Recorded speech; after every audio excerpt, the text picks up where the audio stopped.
ಒಂದೊಮ್ಮೆ ಅಮೃತ ಅವರು ನಟಿ ಆಗದೆ ಇದ್ದಿದ್ರೆ ಯಾವ ಕ್ಷೇತ್ರದಲ್ಲಿ ಇರ್ತಾ ಇದ್ರು? ಟೀಚರ್. ನಿಮ್ಮ ಸ್ಟ್ರೆಂತ್ ಹಾಗೂ ವೀಕ್ನೆಸ್ ಏನು?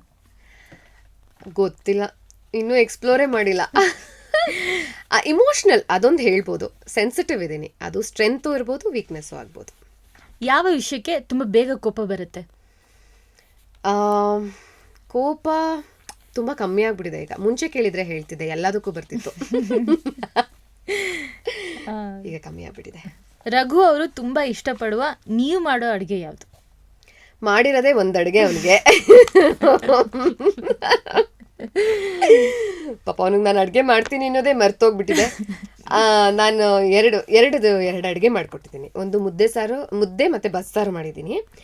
ಉಪ್ಸಾರು, ಸಾರಿ, ಅದೂ ನೆಟ್ಟಿಗೆ ಹೇಳ್ತಾ ಇಲ್ಲ ಬಿಡಿ. ನಾನು ಮುದ್ದೆ ಮತ್ತು ಉಪ್ಸಾರು ಮಾಡಿದ್ದೆ, ಅದು ಇಷ್ಟ ಆಗಿತ್ತು ಅವನಿಗೆ. ಬಟ್ ನಾನು ಮಾಡೋ ಪನ್ನೀರ್ ಬಿರಿಯಾನಿ ಇಷ್ಟ ಅವನಿಗೆ.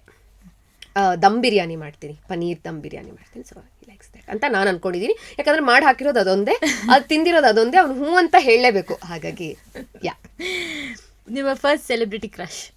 ಐ ಥಿಂಕ್ ಸೀಕ್ರೆಟ್ಲಿ ನನಗೆ ಕ್ರಶ್ ಇದ್ದಿದ್ದು ರಮ್ಯಾ ಅವ್ರ ಮೇಲೆ.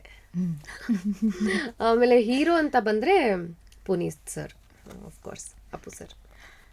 ರಘು ಅವರೊಂದಿಗೆ ಥಿಯೇಟ್ರಲ್ಲಿ ನೋಡಿದ ಮೊದಲ ಸಿನಿಮಾ ಯಾವುದು? ಅಯ್ಯೋ, ನನಗೆ ಮೆಮೊರಿ ಇರೋ ಅಂಥ ಕ್ವೆಶ್ಚನ್ಸ್ ಕೇಳ್ಬಿಟ್ರೆ ಸೆಲೆಕ್ಟಿವ್ ಮೆಮೊರಿ ನಂದು. ನೆನಪಿಲ್ಲ. ಆಯಿತು, ಇವಾಗ ಅಲ್ಲ, ಅದು ಗೊತ್ತು ಬಿಡಿ ರಘುಗೆ ನನ್ನ ಮೆಮೊರಿ ಎಷ್ಟು ಡಬ್ಬ ಥರ ಇದೆ ಅಂತ. ನನಗೇನು ಬೇಕೋ ಅದು ಮಾತ್ರ ನೆನಪಿರುತ್ತೆ, ಅದು ಮಿಕ್ಕಿದ್ದು ಯಾವುದೂ ನೆನಪಿರಲ್ಲ. ನನಗೆ ನಾಳೆ ಶೂಟಿಂಗ್ ಇದೆ ಅಂತ ಅವ್ರು ರಿಮೈಂಡ್ ಮಾಡಿದ್ರೇ ನಾನು ಹೋಗೋದು. ಹೇಳಿದ್ದೆ ಗೀಳಿದ್ದೆ ನೋಡಿದ ಫಸ್ಟ್ ಸಿನಿಮಾ ನಿಜವಾಗ್ಲೂ ನೆನಪಿಲ್ಲ. ಹಿಸ್ ಮೆಮೊರಿ ಇಸ್ ಗುಡ್, ಅವನಿಗೆ ನೆನಪಿರುತ್ತೆ. ಅವನ ಹತ್ರ ಕೇಳು ಆಯ್ತಾ ನೀನು phone? Yes. Strange fan moment ಅನ್ನೋದಿದ್ರೆ ಅದನ್ನ ನೆನಪಿಸ್ಕೊಂಡ್ರೆ ಯಾವುದದು? ಯಾಕೆ ನೆನ್ಪು ಮಾಡ್ಕೊಳ್ಳೋಂಥದ್ದೇ ಕೇಳ್ತೀರಲ್ಲ ನೀವು? ನನಗೆ ವೆರಿ ಒಂಥರ ವಿಯರ್ಡ್ ಎಕ್ಸ್ಪೀರಿಯನ್ಸ್ ಆಗುತ್ತಲ್ಲ ಕೆಲಸತಿ ಫ್ಯಾನ್ ಎನ್ಕೌಂಟರ್ ಆದಾಗ ನಿಮ್ಗೆ. ಅದು ಆ್ಯಕ್ಚುಲಿ ಏನು ಗೊತ್ತಾ, ಅದಾದಾಗ ಅಂದ್ಕೊಂಡಿರ್ತೀನಿ ಎಲ್ಲಾದರೂ ಇದನ್ನು ಕೇಳಿದ್ರೆ ಹೇಳಬೇಕು ಅಂತ, ಮರ್ತೋಗ್ಬಿಟ್ಟಿರ್ತೀನಿ. ನನಗೆ I can't think of anything. ಅದೇ ಒಂದ್ಸಲ ಅದೇ ಹೇಳ್ಬೋದು, ನನಗೆ ನಾನು ಹುಷಾರು ತಪ್ಪಿದ್ದೆ. ಆ್ಯಕ್ಚುಲಿ ಅವ್ರು ನನ್ನ ಫ್ಯಾನ್ ಅಂತೆ, ಅವ್ರ ಮಗ ಮತ್ತು ಅವರು ನನ್ನ ಫ್ಯಾನು.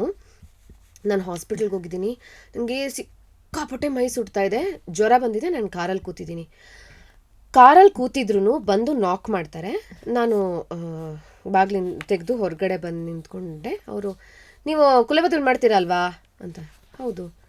ನಾವು ನಿಮ್ಮ ಸೀರಿಯಲ್ ನೋಡ್ತೀವಿ, ನಮ್ಗೆ ಇಷ್ಟ ನೀವು ಮಾಡೋದು, ಏನಾಗಿದೆ ಅಂತ ಕೇಳಿದ್ರು. ಓ ಹೌದಾ, ಓಕೆ ಥ್ಯಾಂಕ್ ಯು ಅಂತೆಲ್ಲ ಹೇಳಿದೆ. ನನ್ನ ಫ್ಯಾನು ಅಂತ ನಾನು ಮಾತಾಡಿದೆ. ಥ್ಯಾಂಕ್ ಯು ಅಂತೆಲ್ಲ ಹೇಳಿದೆ. ಆಮೇಲೆ ಏನಾಗಿದೆ ಅಂತ ಕೇಳಿದ್ರು. ಹುಷಾರಿಲ್ಲ. ಅದಕ್ಕೆ ಹೇಳೋದು ಧನ್ಯಂಗೆ ಆ ಥರ ಕಾಟ ಕೊಡಬೇಡ ಅಂತ ಹೇಳ್ಬಿಡೋದಾ. ನನಗೆ ಎಷ್ಟು ಬೇಜಾರಾಯ್ತು ಗೊತ್ತಾ. ಅಯ್ಯೋ, ಪರ್ಸ್ನಲಿನೂ ಶಾಪ ಆಗ್ತಾ ಇದ್ದಾರಲ್ಲಪ್ಪ ನನಗೆ ಅಂತ. ಇದೊಂದು ಸ್ಟ್ರೇಂಜ್ ಅಂತ ಹೇಳ್ಬೋದು, ಒಂದು ಸದ್ಯಕ್ಕೆ ನೆನಪಾಗ್ತಿರೋದು. ವೈಯಕ್ತಿಕವಾಗಿ ನಿಮಗೆ ತುಂಬ ಇಷ್ಟ ಆದ ನೀವು ನಟಿಸಿದ ಸೀರಿಯಲ್ ಪಾತ್ರ ಯಾವುದು? ಅಯ್ಯೋ, ಈಗ 10 ಮಕ್ಕಳಿರ್ತಾರೆ, ಅದರಲ್ಲಿ ಒಬ್ಬರನ್ನ ಚೂಸ್ ಮಾಡಿ ಅಂತಂದರೆ ಆಗುತ್ತಾ? ಕಷ್ಟ ಅಲ್ವಾ ಅದು. ಬಟ್ ತುಂಬ ಇಷ್ಟ ಅಂತಂದರೆ ಐ ಥಿಂಕ್ ಮೇಘಮಯೂರಿ. ಬಿಕಾಸ್ ಅದು it had something to give. ಒಂದು ಸೋಷಿಯಲ್ ಮೆಸೇಜ್ ಇತ್ತು ಆ ಸೀರಿಯಲಲ್ಲಿ. ಆ ಕಾಲೇಜ್ ಗೋಯಿಂಗ್ ಗರ್ಲ್ಸು ಹೆಂಗಿರಬೇಕು, ಎಷ್ಟು ಬೋಲ್ಡ್ ಆಗಿರಬೇಕು, ಯಾವುದಕ್ಕೂ ಹೆದರಬಾರ್ದು ಅನ್ನೋದೊಂದು ಸೋಷಿಯಲ್ ಮೆಸೇಜ್ ಇತ್ತು ಆ ಸೀರಿಯಲಲ್ಲಿ. ಸೊ ಮೇಘಮಯೂರಿ ನನ್ನ ಲೈಫ್ ಕೊಟ್ಟಿದ್ದು ಅದೇನೆ. That's when actual journey start ಆಗಿದ್ದು ನನಗೆ. So I think can talk about it. ದೇವರು ಪ್ರತ್ಯಕ್ಷ ಆಗಿ ಒಂದೇ ಒಂದು ವರ ಕೇಳಮ್ಮ ಅಂದರೆ ಏನು ಕೇಳ್ತೀರಾ? ಇದು ದೇವ್ರ ಸತ್ಯವಾಗ್ಲೂ ನಿಜ. ನಾವು ದೇವಸ್ಥಾನಕ್ಕೆ ಹೋದ್ರೂ ಅಪ್ಪ ಎಲ್ಲ ಒಳ್ಳೇದು ಮಾಡು ಅಂತ ಕೇಳ್ಕೊತೀವಿ ಹೊರತು ನನಗೆ ಇದು ಕೊಡು ಅದು ಕೊಡು ಅಂತ ನನಗಂತೂ ಕೇಳ್ಕೊಳಕ್ಕೆ ಬರಲ್ಲ, ಇದುವರೆಗೂ ಕೇಳ್ಕೊಂಡಿಲ್ಲ. ನಾನು ಹೇಳೋದಿಷ್ಟೇ, ನನಗೇನು ಕೊಡಬೇಕು ಅನ್ನೋದು ನಿನಗೆ ಗೊತ್ತಿದೆ, ಅದನ್ನು ಕೊಡು ಅಂತ ಕೇಳ್ತೀನಿ. ಲೈಫ್ ಬಗ್ಗೆ ನಿಮ್ಮ perception? I think I spoke about it. Life is actually very simple, but we make it complicated. ನಮ್ಮ ಥಾಟ್ಸೇ ಅದನ್ನು ಕಾಂಪ್ಲಿಕೇಟ್ ಮಾಡೋದು. ಆ್ಯಂಡ್ ಬೈ ಸೇಯಿಂಗ್ ದಿಸ್, ನಾನು ಇದನ್ನು ಹೇಳ್ತಾ ಕೂಡ ನಾನು ಅದನ್ನು ಕಲಿತಾ ಇದ್ದೀನಿ. We should take it light but not careless. We should value people, we should value others emotions. ಹಾಗೆ ಹಾರ್ಡ್ಶಿಪ್ ಅನ್ನೋದು ಪ್ರತಿಯೊಬ್ಬರಿಗೂ ಬರುತ್ತೆ, ಅದನ್ನು ನಾವು ಪ್ರತಿಯೊಂದನ್ನು ಎಂಜಾಯ್ ಮಾಡಬೇಕು.